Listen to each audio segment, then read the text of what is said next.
صالحا ولطلب الشفاء ولدفع البلاء إلى حضرة نبي المصطفى شفاعة رسول الله صلى الله عليه وسلم وعلى آله وأصحابه وأزواجه وأولاده وذريته وأهل بيته وإخوانه من الأنبياء والمرسلين والملائكة المقربين والشهداء والصالحين وللأولياء والعلماء الله تعالى من مشارق الأرض إلى مغربها في بر وبحرها من يمينها إلى شمالها ثم نخص خصوصا للشيخ الإمام ابن عطائillah As-Sakandari rahimahullahu ta'ala wa nafa'ana wa bi'ulumihi al-Fatihah. A'udzu billahi minasyaitonir rajim. Bismillahirrahmanirrahim. Alhamdulillahi rabbil alamin arrahmanir rahim maliki yaumiddin. Iyyaka na'budu wa iyyaka nasta'in. Ihdinas siratal mustaqim. Siratal ladzina an'amta 'alaihim ghairil maghdubi 'alaihim waladdallin. Amin. Assalamualaikum warahmatullahi wabarakatuh.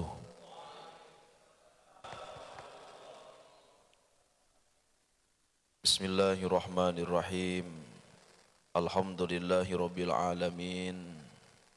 Alladzi arsala ilaina afdala rusulih wa anjala alaina khaira kutubih wa amarana bitiba'il qur'ani wa sunnati nabiyyih. Allahumma salli wa sallim wa barik ala sayyidina Muhammadin wa ala alihi wa ashabihi wa atba'i amma ba'du. Wa ba'da tahiyah nashkurullaha ta'ala jami'an ala ni'ami hadratil muhtaramin yang sama-sama kita hormati dan muliakan, para guru-guru kita, para alimul ulama, para sepuh dan bini sepuh, wabil khusus ketua dan jajaran pengurus Masjid Al-Munawwarah, ayahanda bunda filah, hadirin jamaah rahimani wa rahimakumullah. Alhamdulillah, bersyukur kita kepada Allah Subhanahu wa taala pada kesempatan pagi yang penuh barokah ini kembali kita dihimpun oleh Allah di masjid yang kita cintai ini dalam rangka menunaikan sholat subuh berjamaah.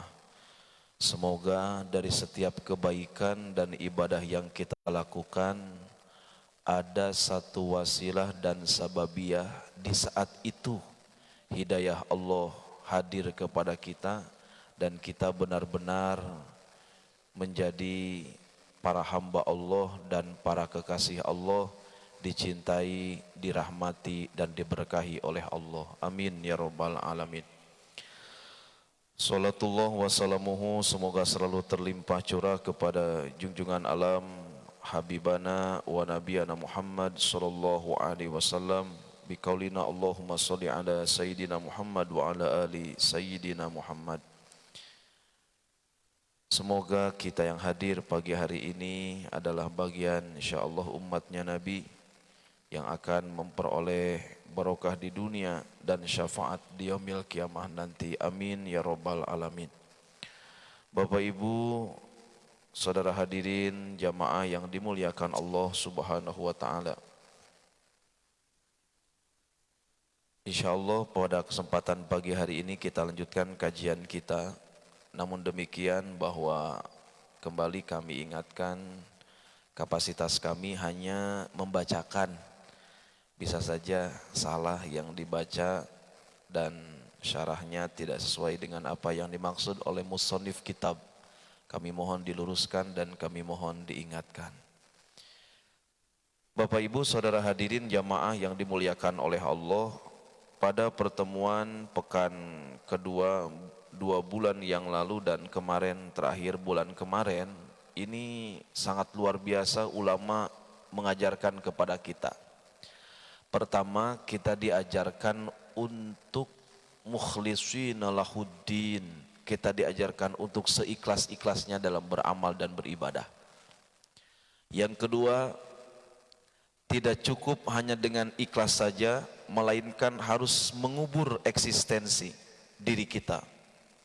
Jadi kalau ibarat sudah dihaluskan dihaluskan lagi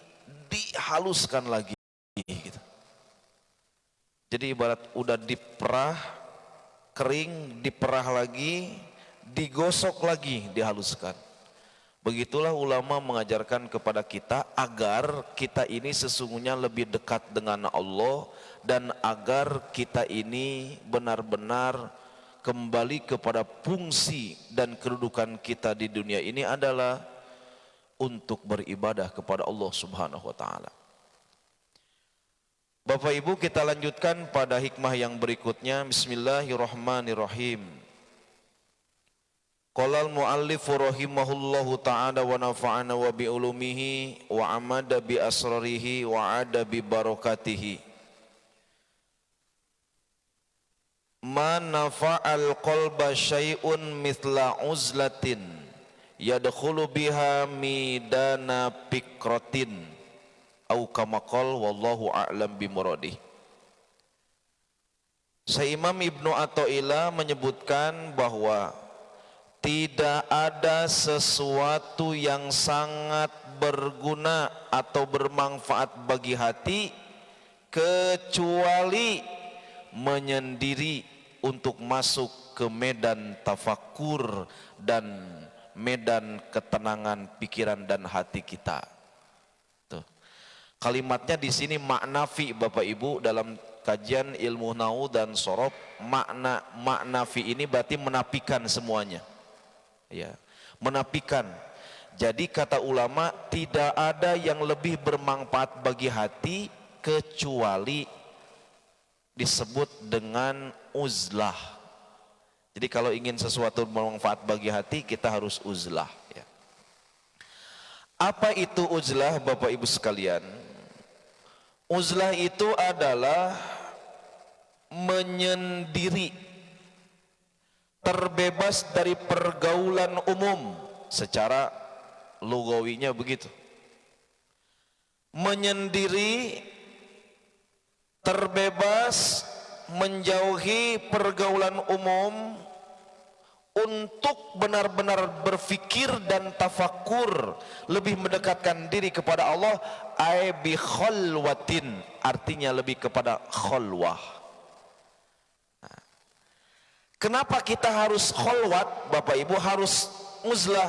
Karena ini pun dicontohkan oleh baginda Nabi besar Muhammad sallallahu alaihi wasallam ketika masalah hidup mendera diri, ketika kepenatan mendera pikiran, ketika kebingungan mendera hati, kegelisahan kemudian mendera jiwa, maka uzlahlah. Kita udah penat, Bapak Ibu, hidup ini misalkan, waduh, hari-hari monoton kehidupan kita, bangun tidur, bukan tidur lagi Bapak Ibu sekalian ya. Coba kita lihat kehidupan kita, Bapak Ibu, dari bangun tidur, kalau nggak ibadah ya, bangun tidur, kerja, pergi kantor, di kantor ya itu aja yang dikerjain gitu ya, dari kantor makan, bangun, pulang ke rumah, begitu juga tuh, begitu saja hari-hari. Jadi Bapak Ibu sekalian, nah kalau disisipi dengan ada kegiatan kita yang mohon maaf bertolak belakang dengan syariat agama Allah, ini membuat hati kita ruwet, dan dalam ilmu psikologi menyimpan energi negatif dalam gudang jiwa. Ayo, ini nih beratnya Bapak Ibu. Sehingga apapun yang dirasakan dalam hidup, Bapak Ibu sekalian, tergantung keadaan hati kita. Ya, tergantung keadaan hati kita. Kalau hatinya bersih, jiwanya lapang, bahagia tuh. Tapi kalau hatinya kotor, sudah menyimpan banyak energi negatif dalam gudang jiwa, tidak dikatarsis bahasanya, tidak dikatarsi, ini bahaya. Semakin menumpuk gudang jiwa keburukan dalam hati, maka semakin banyak berpotensi penyakit hati. Sehingga menurut Ikatan Dokter Indonesia, Bapak Ibu, hasil penelitian menyebutkan hampir 80% penyakit di dalam badan kita ini, dohiriah kita, diakibatkan oleh penyakit hati. Makanya harus sering-sering katarsis, Bapak Ibu, bersihkan gitu ya. Maklum kan Bapak Ibu hidup kita ada yang 5 tahun, 10 tahun, 15 tahun umur kita, 20 tahun, 25 tahun, 30, 40, 50, 60 perjalanan kehidupan kita. Ini mengandung unsur zaman madhi. Apa itu? Zaman yang sudah terlewati. Otomatis pengalaman-pengalaman hidup yang telah kita lalui, banyak sedikit banyaknya ada menyimpan energi negatif. Hasil bulian, hasil hinaan, hasil cacian, ya, pernah mendapatkan perlakuan tidak menyenangkan. Kalau ibu-ibu misalkan terjadi KDRT dalam rumah tangga, ini nyimpan Bapak Ibu dalam energi di dalam gudang jiwa kita. Pernah ditipu, pernah menipu, pernah berbohong, dibohongi, dikecewakan. Ini semua nyimpan di dalam gudang jiwa kita. Kalau tidak dibersihkan bisa bahaya. Sehingga ulama menawarkan Bapak Ibu, metodenya apa supaya kita lebih membersihkan hati? Dengan uzlah. Tidak ada cara yang lain kecuali dengan uzlah. Kali-kali uzlah Bapak Ibu. Dalam ilmu tasawuf disebut dengan metode riyadhah namanya. Riyadhah Bapak Ibu. Sesekali saya ada kegiatan rutin bersama bimbingan Hadratus Syekh Simbah Kiai Haji Mama Ilyas Miftahul Huda At-Tafsiri. Beliau selalu membimbing secara spiritual. Setiap bulan itu saya pasti tidak ada di Batam 3 atau 7 hari untuk mendapatkan bimbingan spiritual yang disebut dengan riyadhah. Asingkan dulu dari kehidupan Batam. Begitu penat, kesibukan dan lain sebagainya. Beda Bapak Ibu, apalagi di Batam. Misalkan kita ke Lingga, kita ke daerah Bandung, ke Jakarta, lain suasananya. Tapi ketika sudah masuk Bandara Internasional Hang Nadim, turun ke bawah, udah mulai kesibukan itu seolah-olah kayak sibuk gitu. Luar biasa Bapak Ibu. Nah, maka oleh karena itu Bapak Ibu sekalian, bersihkan hati kita nih. Karena begini Bapak Ibu, sebetulnya timbul pertanyaan, kapan kita bahagia? Jawabannya ketika kita mampu, kemudian ketika kita bisa untuk mengendalikan emosi dan jiwa kita. Kapan kita sengsara, kapan kita menderita? Ketika kita tidak mampu untuk mengelola batiniah dan emosi kita. Sederhana Bapak Ibu. Nah Bapak Ibu hadirin jamaah yang dimuliakan oleh Allah, ma anfa'a lil qalbi misla uzlatin ay bitafakkurin wa khalwatin ma'asyaikh.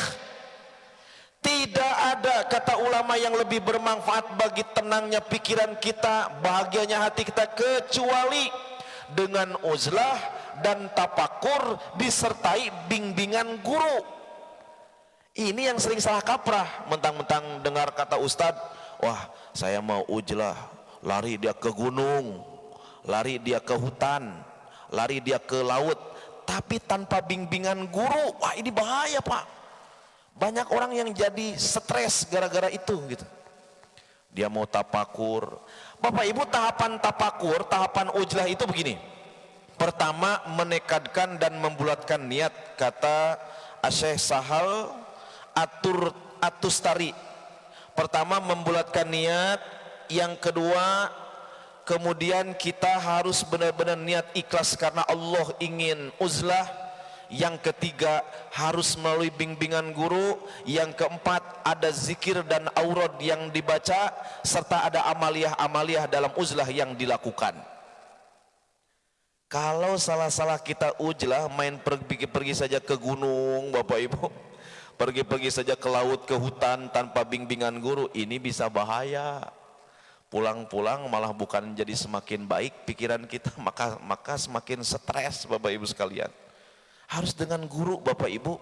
Nah zaman sekarang mohon maaf Bapak Ibu, kata Syekh Abu Yazid Al-Bustami Qadasallahi sirruhu wa nafa'ana wa bi'ulumi, beliau menyebutkan Man lam yakun bihi syaikhun fasyaikhuhu asyaiton.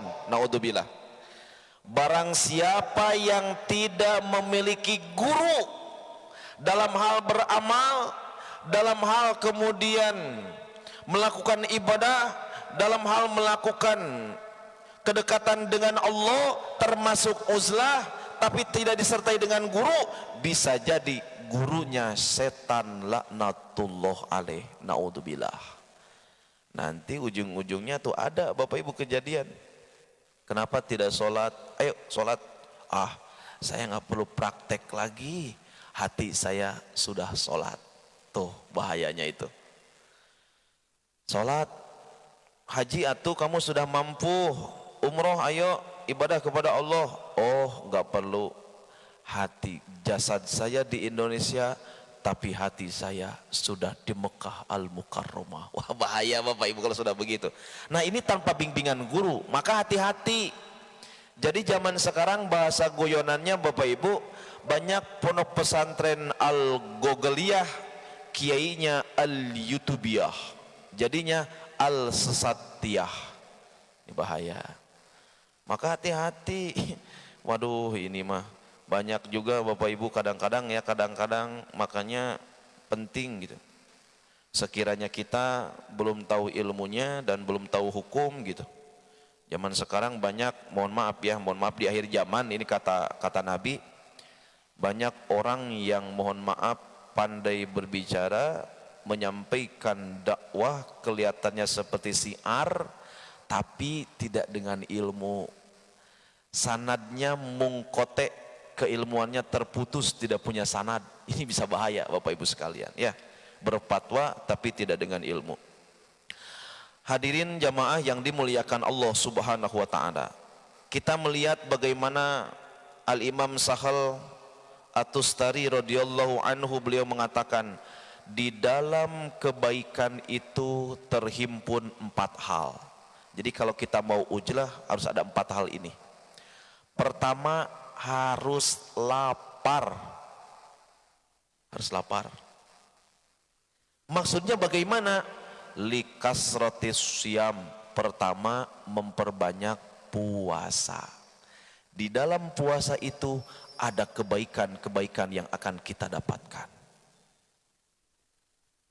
Maka benar kata ungkapan Nabi sallallahu alaihi wasallam,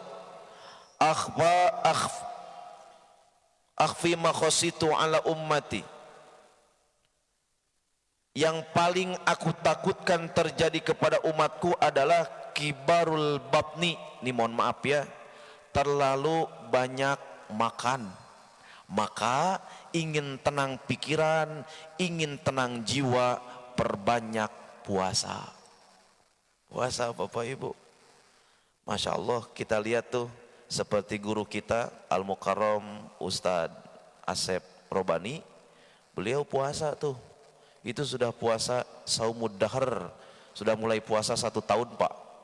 Jadi bukanya hanya 2 kali, satu ketika tidak puasanya hanya Idul Fitri 1 hari, dan kemudian Idul Adha 4 hari. Sudah hebat tuh puasa tuh. Ada juga Ustadz kita, guru kita Ustadz Dahlan, itu sudah 4 tahun puasa. Ya.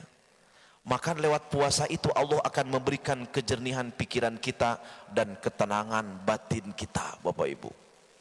Coba mulai puasa, sekurang-kurangnya atau Senin Kemis gitu ya. Allah Ustadz boro-boro Senin Kemis, hutang puasa tahun lalu saja belum dibayar-bayar. Ayo ibu-ibu yang punya hutang ya, bayar Bapak Ibu sekalian. Yang kedua, banyak diam. Setelah banyak puasa, diam Bapak Ibu. Karena lewat diam ini kata Nabi, ini akan banyak kebaikan-kebaikan dalam hidup. Tapi man kasuro kalamihi kasuro katabihi. Barang siapa yang banyak ngomong itu biasanya banyak bohongnya. Diam aja. Apa kata Nabi? Man kana yu'minu billahi wal yaumil akhir falyakul khairan aw liyasmut. Barang siapa yang beriman kepada Allah hendaknya berbicara yang baik-baik, tapi kalau tidak bisa diam aja gitu. maka lewat diam adalah emas Bapak Ibu ya. Diam adalah emas. Pantesan seorang istri, ibu-ibu diam saja suaminya kepada suaminya. Rupanya apa? Pengen emas. Gitu kira-kira ya. Diam aja Bapak Ibu. Masya Allah. Nggak terlalu ini, seperlunya saja gitu. Yang ketiga tahapannya kata Imam Turutasi, menyendiri. Kali-kali Pak menyendiri gitu, nggak tahu terlalu banyak bergaul gitu. Bukan tidak boleh bergaul, tapi ada kalanya di masa dimana kita harus banyak diam gitu, menyendiri. Bapak Ibu jamaah yang dimuliakan Allah Subhanahu wa taala. Rasulullah beliau ujlah di Gua Hiro menyendiri, sudah mikirin umat sudah luar biasa itu. Beliau itu mau dibunuh, diintimidasi, diancam, ditakut-takuti, diembargo, semuanya ditutup. Bahwa perintah dari Allah diperintahkan ujlah menyendiri ke Gua Hiro. Makanya Bapak Ibu, ini metode Rasulullah sesungguhnya ujlah itu.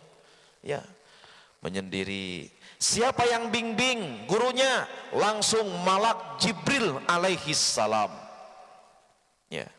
Apa kemudian riyadhah Rasulullah? Makanya ini Bapak Ibu pentingnya nih, kalau bisa nih sebentar lagi akan ada datang minggu depan hari Rabu besok. Kayaknya ini beliau sudah datang. Asyekh Mursid Thariqah Qadiriyah Naksabandiyah, Asyekh Al-Wali Amran Al-Khalidi dari Aceh. Siapa yang mau berbeat kepada beliau silahkan. Beliau satu jalur secara thariqah dengan Thariqah Qadiriyah Naksabandiyah Abah Agung, yaitu Abah Anom Syekh Tajul Arifin Al-Wafa. Silahkan Bapak Ibu sekalian yang mau ikut berbaiat kepada beliau. Bapak Ibu, ada zikir-zikir yang tertentu bahwa kemudian tahapannya kita harus berthariqah dulu. Seorang salik, seorang diri kita yang mau usul menuju kepada Allah dengan cara kita harus berthariqah, bermetoda, kedekatan kita berjalan kepada Allah harus ada tuntunannya. Sehingga Syekh Abu Sa'id Al-Khuraz mengatakan, "Idza aradallahu bi 'abdin ayyuliya 'abdan min 'abidihi fatahalahu baba zikrihi."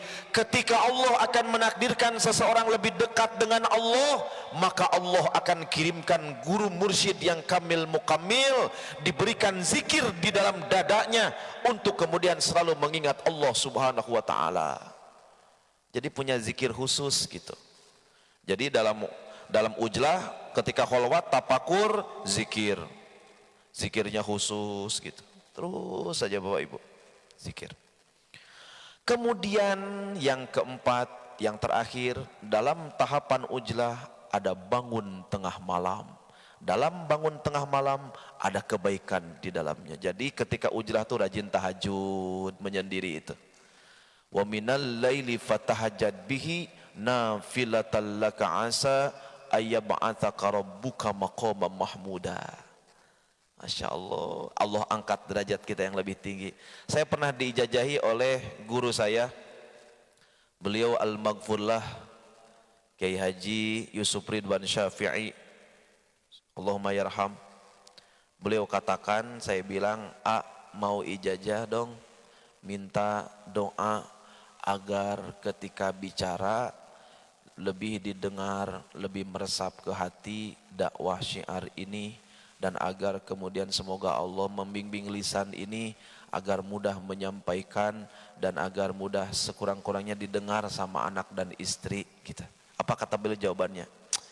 Doa mah banyak, tapi satu saja kata beliau, jangan perbanyak tahajud. Gitu tuh. Sok Pak silakan, Bapak semakin banyak tahajud, tajam lisan Bapak, akan banyak didengar oleh siapapun yang mendengarkan. Tajam lisan ibu ketika ingin didengar oleh anak dan juga keluarganya. Tahajud Bapak Ibu. Sebagaimana makolahnya Sunan Gunung Jati, Syekh Syarif Hidayatullah, beliau menyebutkan tahajud maknanya adalah dalam bahasa Indonesia, dalam bahasa Jawanya ada, dalam bahasa Indonesianya adalah tahajud, tahu-tahu hajat terwujud. Banyak hajat, banyakin tahajud. Bapak Ibu hadirin jamaah yang dimuliakan Allah Subhanahu wa taala. Dalam 4 hal ini ada kebaikan, terhimpun dalam 4 kebaikan ini ada kebaikan-kebaikan dalam 4 hal. Pertama lapar, banyak puasa, yang kedua banyak diam, yang ketiga menyendiri, yang keempat bangun tengah malam. Timbul pertanyaan, Ustadz, bagaimana? Saya kan punya tanggung jawab dan punya kewajiban. Tidak mungkin rasanya kalau saya bisa menyendiri selama seminggu 2 minggu melalui bimbingan guru. Oh, kata ulama, ujlah itu ada 2 modelnya Bapak Ibu. Yang pertama ada ujlah bidayah, yang kedua ada uzlah nihayah. Apa itu ujlah bidayah? Raga kita, pikiran kita semuanya menghindar dari keramaian. Itu namanya ujlah bidayah. Yang kedua ada namanya ujlah nihayah. Badan tidak bergerak, badan tidak pindah, tidak mengasingkan diri, tapi yang diasingkan diri adalah hati dan pikirannya. Boleh masih di rumah Bapak Ibu tapi tetap ujlahkan hati, kerja seperti biasa tapi hatinya tetap dijaga dan terpelihara. Bapak Ibu, kalau kita melihat makolahnya Imam Ibnu Abbas, ini bahaya Bapak Ibu. Ternyata yang menyebabkan kotor dan keruhnya hati itu 4 hal. 1, dosa. 2, hubud dunia. 3, karena nafsu. 4, karena setan. Jadi semakin kita melakukan kesalahan, kotor hati kita Bapak Ibu. Dosa 1 kali ibarat ini ya, kertas putih, maaf misalkan. 1 kali dosa, titik hitam. 2 kali, titik lagi.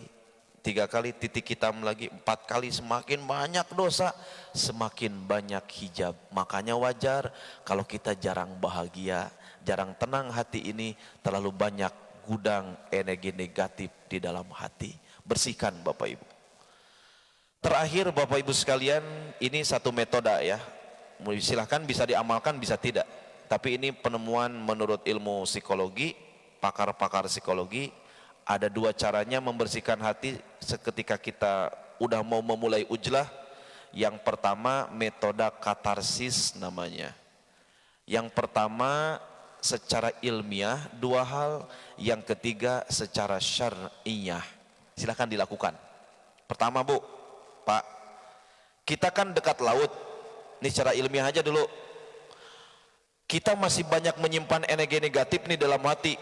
Marah sama istri, benci sama suami, marah benci sama anak, sama menantu, menantu kepada mertuanya. Kita punya dendam, kita punya iri hati. Ini bersihkan, ini sampah Bapak Ibu. Sampah. Ngapain disimpan-simpan gitu? Bersihkan dengan cara katarsis. Ditipu, marah sama yang nipu ya. Itu manusiawi ya. Dikecewakan, ditinggalkan, aduh itu negatif semua. Bersihkan, bersihkan, bersihkan. Bagaimana cara membersihkannya?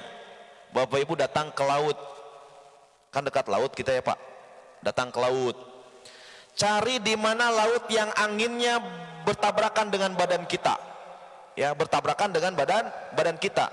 Lalu Bapak Ibu berdiri. Rentangkan tangannya. Di situ teriaklah Bapak Ibu sekalian, keluarkan energi negatifnya.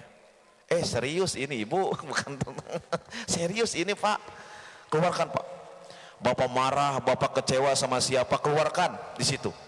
Keluarkan unek-uneknya melalui marah. Silakan, teriak aja di situ Bapak Ibu sekalian. Kalau saya pakai bahasa Arab biar orang-orang nggak tahu. Kan malu Pak kalau orang-orang tahu, betul kan? Pakai bahasa Arab gitu. Tapi Bapak Ibu kalau mau teriak di laut, tengok kiri kanan. Nanti salah-salah masuk polsek Bapak Ibu sekalian. Saya gini Bu, saya pakai tausih Bapak Ibu sekalian.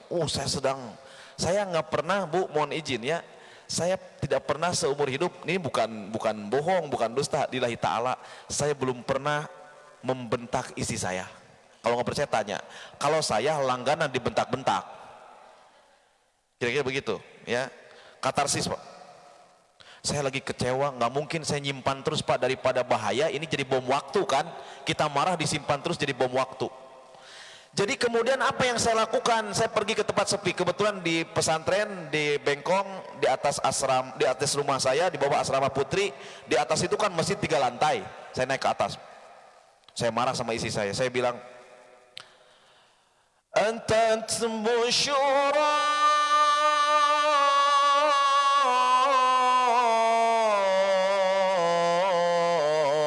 minar rushdi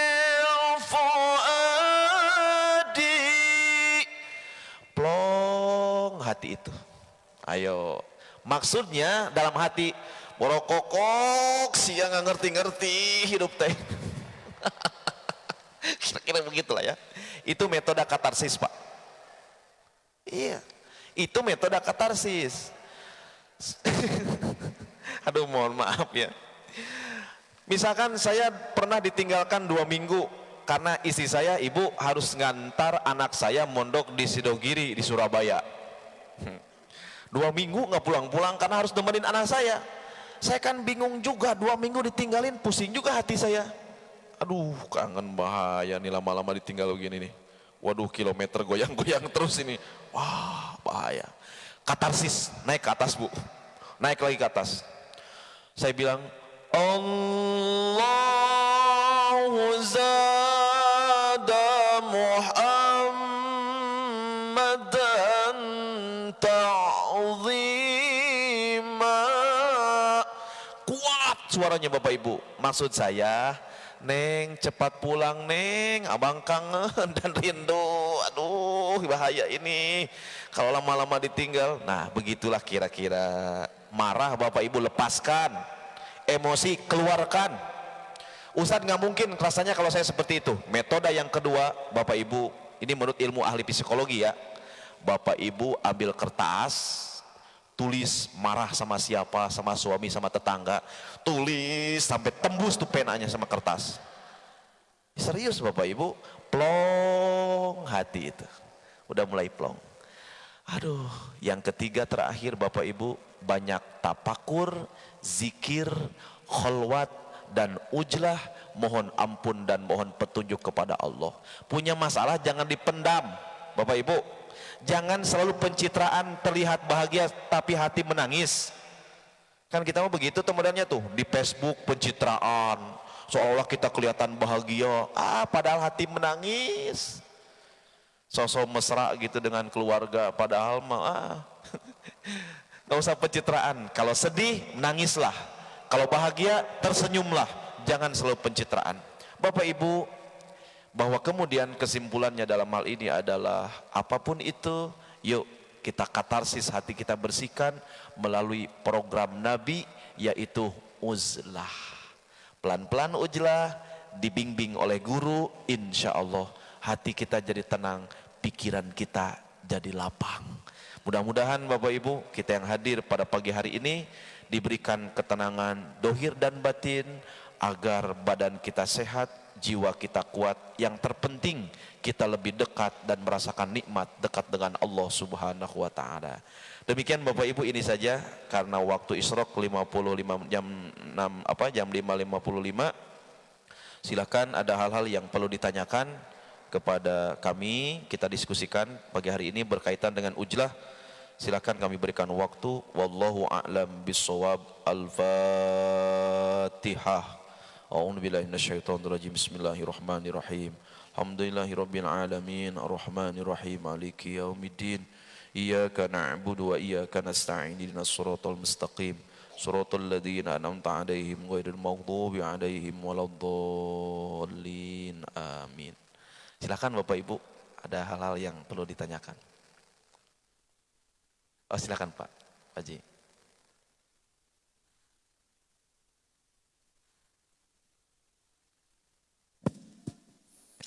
Assalamualaikum warahmatullahi wabarakatuh. Waalaikumsalam warahmatullahi wabarakatuh. Saya ingin tanya Pak Ustadz, tadi yang Pak Ustadz katakan ada guru mursyid untuk tarikat tadi. Kebetulan ketika sekolah kuliah dulu, saya pernah mengikuti tarikat di Kota Padang. Itu eh, baiatnya larinya ke Syekh Burhanuddin. Syekh Burhanuddin ya. Ya.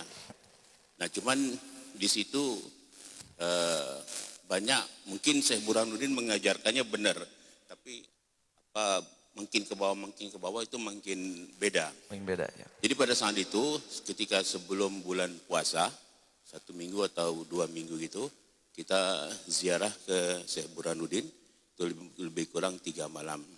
Nah di situ kita malamnya kan ke berzikir la ilaha illallah.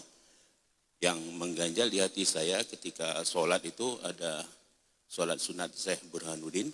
Kemudian kita sholatnya tidak menghadap ke kiblat, kita menghadapnya ke ke kubur. Nah jadi dari situ saya bertanya-tanya apakah semua tarikat akan seperti ini? Karena beberapa waktu lalu juga di masjid kita datang seorang guru juga. Nah jadi saya ingin mohon penjelasan dari Pak Ustadz tentang tarikat tadi. Terima kasih. Assalamualaikum warahmatullahi wabarakatuh. Waalaikumsalam warahmatullahi wabarakatuh. Oke. Baik, pertanyaannya bagus. Bismillahirrahmanirrahim. Bapak Ibu, soal torikoh Bapak Ibu. Pertama, banyak kesalahan itu Bapak Ibu sebagaimana kemarin pernah melihat petikan ceramahnya Dr. Buya Araji Hashim. Bagus tuh Bapak Ibu. Pas itu. Bapak Ibu, zikir itu panas sebetulnya. Ya. Zikir itu panas, membakar. La ilaha illallah, la ilaha illallah, la ilaha illallah, la ilaha illallah, la ilaha illallah. Semakin banyak zikir dia akan mulai masuk kepada dimensi dunia fana. Hanya saja kebanyakan dari kita adalah sibuk dengan zikirnya tanpa taklim, tanpa ngaji. Sehingga malah nanti dia akan merasakan nikmat zikir, tetapi tidak dibarengi dengan ilmu dan taklim, akhirnya banyak yang tersesat. Seorang guru yang mursyid kamil mukamil, yang torikoh bermu'tabaroh, insya Allah selain zikirnya ruhaniyahnya dengan zikir, tapi juga pikiran dan hatinya diisi dengan ilmu. Logikanya bahwa ulama menyebutkan begini, al hakikat la yasulu illa bisyariat. Hakikat tidak akan sampai diri kita kepada hakikat kecuali dengan menyempurnakan syariat. Rasulullah semakin beliau bertorikoh makrifat kepada Allah, semakin bagus syariatnya.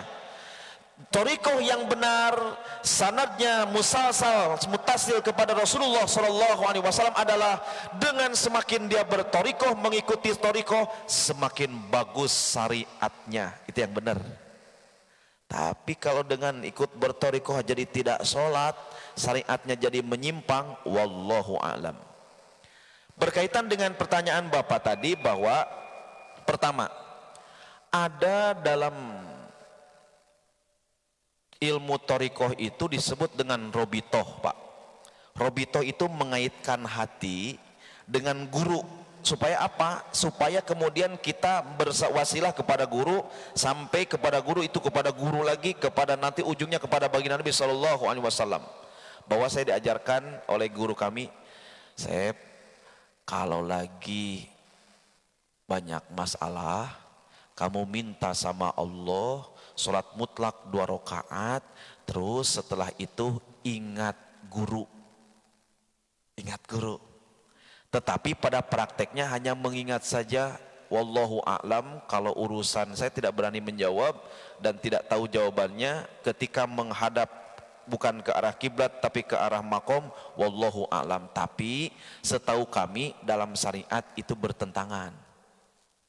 Kalau harus menghadap kuburan, ya tetap sholat itu menghadap kiblat. Hatinya mungkin Pak, mungkin bisa saja salah pemahaman. Artinya hatinya robitohkan, ta'alukan kepada guru. Saya kalau berdoa saya selalu sekilas mengingat wajah guru gitu, guru mursyid, kemudian baca ya Allah gitu. Nah, dengan kesolehan dan kewalian serta kemursyidan sang guru biasanya menyebutkan satu wasilah yang bisa memudahkan kita menuju Allah. Barangkali begitu Pak, setahu kami. Mohon maaf, dalam syariat tidak ada sholat menghadap kuburan. Yang ada adalah hatinya mungkin menghadap kepada guru. Wallahu a'lam bishawab. Demikian Pak. Ada lagi Bu? Silakan Bapak Ibu. Ya Bu, silakan. Warahmatullahi wabarakatuh. Yang ingin saya tanyakan Ustadz, ketika kita mencoba untuk uzlah bangun malam dengan sholat tahajud, kita ada beberapa zikir yang kita baca, itu menyebabkan kita kadang-kadang bisa keluar air mata. Di situ kita menangis. Ketika menangis itu dada kita kan jadi lega gitu, istilahnya kata orang Jawa itu Pak. Cuma Pak Ustadz, kadang-kadang kita nggak bisa nangis tuh Pak Ustadz. Zikir yang kita baca sama saja, tapi nggak bisa menangis. Padahal kita pengennya menangis biar hati kita tuh nggak nyesek lagi. Nah, mungkin ada tips dari Pak Ustadz. Terima kasih. Assalamualaikum warahmatullahi wabarakatuh. Assalamualaikum warahmatullahi wabarakatuh. Bismillahirrahmanirrahim. Bagus Ibu, pertanyaannya bagus. Imam Ali karamallahu wajhah, saking kita perlunya menggantungkan kepada Allah itu Bapak Ibu, jangankan urusan yang besar, urusan yang kecil pun adukan kepada Allah. Sampai Pak, sendal kita putus, ngadu ke Allah. Ya Allah, sendal putus, ya Allah. Padahal baru beli, ya Allah. Mungkin salah beli sendalnya KW. Sangat begitu. Jangan goyonan begitu mah. Tetap sama Allah adukan. Metode katarsis nih kata ulama. Oh, saya baru menemukan Pak. Syekh Abdurrahman Ad-Dakok beliau menyebutkan metode katarsis melepaskan energi negatif dalam diri supaya hati plong gitu. Ternyata ketika di tengah malam tahajud kita ngomong dan curhat ke Allah. Ya Allah, sudah 3 kali puasa, 3 kali lebaran, ini suami nggak pulang-pulang. Ya Allah, misalkan Bu, misalkan berikan petunjuk, berikan bimbingan. Ya Allah, ya Allah, saya punya usaha tapi ditipu. Ya Allah, berikan keikhlasan dan kesabaran, ampun. Ya Allah, tuh, ya Allah, saya punya anak ingin menjadi penghafal Al-Quran. Ya Allah, terus gitu curhatkan ke Allah. Unek-unek nih keluarin, jangan disimpan. Kalau disimpan, aduh bahaya Pak. Semakin banyak menyimpan energi dalam diri kita, jadi bom waktu. Sehingga Bapak Ibu, kalau hatinya yang bersih mah gampang. Contoh nih, kalau sudah hati bersih, nanti bagaimana supaya kita menangis? Terus saja Bu, bagaimana kata ulama, tafakur sa'atin khairu min ibadah sab'ina sana. Tafakur 1 jam itu lebih hebat daripada ibadah 70 tahun. Apa yang harus kita tafakuri? Dari mana kita datang? Tipnya itu. Sekarang saat apa ini kita di dunia, dan kemudian kita akan kembali kemana? Terus tafakuri seperti itu. Yang paling penting kata ulama, tipnya adalah supaya kita gampang menangis, ingat dosa. Ingat dosa. Waduh, itu efektif Bapak Ibu sekalian. Nah Bapak Ibu hadirin jamaah yang dimuliakan Allah Subhanahu wa Ta'ala, semakin kita mengadukan masalah kita, itu adalah bentuk katarsis yang paling hebat. Ya Allah gitu. Ya Allah, ya Allah gitu. Jangan curhat ke manusia Pak Bu, bahaya ya. Lihat-lihat orang kalau mau curhat. Kata Nabi, hindari 3 hal terhadap manusia itu untuk kita bicarakan. 1, urusan dapur. 2, urusan sumur. 3, urusan kemudian namanya dapur, kasur. Jangan sampai disampaikan. Bahaya, salah-salah kita curhat sama orang yang tidak berilmu, bisa bahaya. Pak curhat dong Pak, Jeng curhat dong Jeng, kenapa? Suami saya begini-begini. Ah, suami model begitu mah ceraikan saja. Berantakan rumah tangga, berantakan. Tapi kalau curhat kepada orang yang mengerti, insya Allah, oh sabar ya, coba minta, kamu harus sabar, itu ujian dari Allah. Tuh, menenteramkan ke hati ya. Ingat dosa ya Bu, ingat dosa dan ingat ini. Tapi saya yakin Ibu tidak banyak dosa seperti saya ya. Banyak, ingat dosa saja, ingat kesalahan. Barangkali begitu, wallahu a'lam bishawab. Ya Pak, silakan Mas. Monggo. Ya. Assalamualaikum warahmatullahi wabarakatuh. Saya mau bertanya sedikit. Ini terjadi pada hidup saya. Memang betul saya mengalami 3 kali lebaran, bahkan tahun lalu 4 kali lebaran baru pulang. Gimana Pak? Maaf kurang begitu ini. Ini terjadi pada hidup saya. Tahun ini saya 3 kali lebaran baru pulang. Bahkan tahun lalu, 2 tahun yang lalu malah 4 kali lebaran baru pulang. Gimana? Maaf. 3 kali lebaran saya baru pulang. Oh 3 kali baru pulang. Ya. Bang Toyib. Iya, iya. Bahkan 2 tahun yang lalu 4 kali lebaran baru pulang. Dikarenakan kondisi kerjaan saya. Baik, baik. Yang ingin saya tanyakan, hukum Islam seperti itu seperti apa ya? Karena memang saya kerjanya memang di tempat yang jauh. Ya. Saya dengan istri memang saling menahan untuk menjaga kesetiaan. Seperti saya kerja di laut yang di sana, di Laut Khafji. Di Laut Khafji Pak, di perbatasan Kuwait sana. Nah, jadi kalau secara Islam bagaimana hukumnya? Saya dengan istri sama-sama saling menahan. Baik, baik, Ya. baik.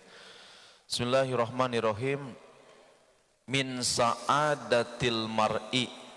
Bapak Ibu, di antara tanda kebahagiaan dalam hidup itu adalah di antaranya wa uladuhu abroron wa kana zawzuha min ahlil ilmi wa rizquhu fi baladihi wa khulatuhu solihin.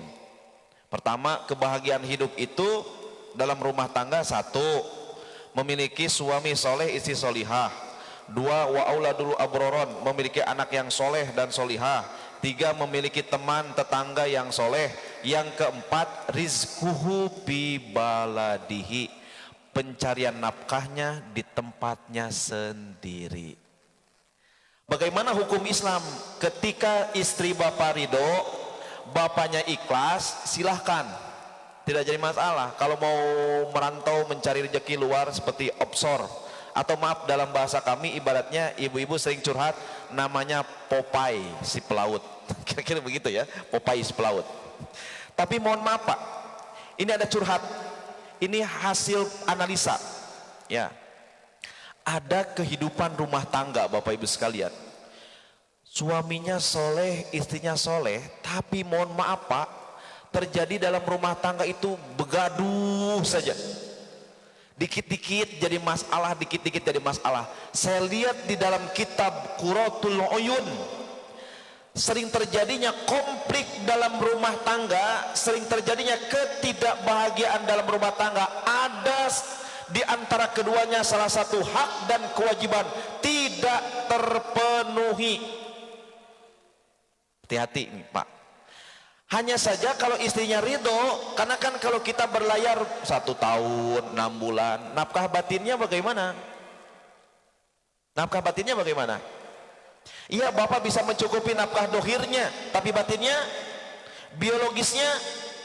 Tapi lagi-lagi kalau istrinya ridho tidak masalah.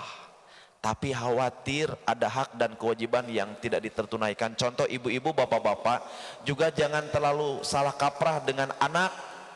Ada kalanya anak sudah berumah tangga, tapi dia masih sibuk dan betah tinggal di perumahan Pondok Indah mertua. Ayo ibu-ibu, ada yang rumah tangga itu sampai bertahun-tahun tapi betah tinggal di perumahan Pondok Indah mertua.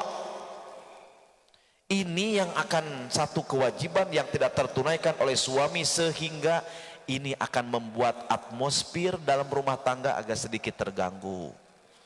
Contoh, kita kadang dengan istri tidak ada masalah, tidak apa-apa, bawaannya mau begaduh saja, kira-kira begitu. Itu diantaranya ada hak dan kewajiban yang tidak terpenuhi. Dalam syariat Islam tidak mengapa bapak meninggalkan istri dalam jangka waktu yang panjang, tapi kita nafkahi dohirnya, kemudian batinnya bagaimana? Yang penting istrinya ridho. Yang penting istrinya ridho. Yang penting istrinya ikhlas. Tapi lagi-lagi dalam tinjauan syariat ada kewajiban yang tidak kita tunaikan. Kalau bisa saya doakan, mudah-mudahan yang kerjanya sering jauh-jauh, saya doakan semoga bisa kerja yang dekat-dekat saja dan gajinya juga lebih besar. Mudah-mudahan begitu Pak. daripada jauh-jauh Pak meninggalkan anak istri. Oh bahaya Pak, ini bisa bahaya apalagi di Batam. Ini mohon maaf Bapak Ibu sekalian, ini mohon maaf saya bukan guyonan ya, tapi ini kejadian. Ada orang yang terlalu nyaman bicara dengan lawan jenis, ini bisa bahaya. Hati-hati. Saya sudah membatasi diri sekarang Pak.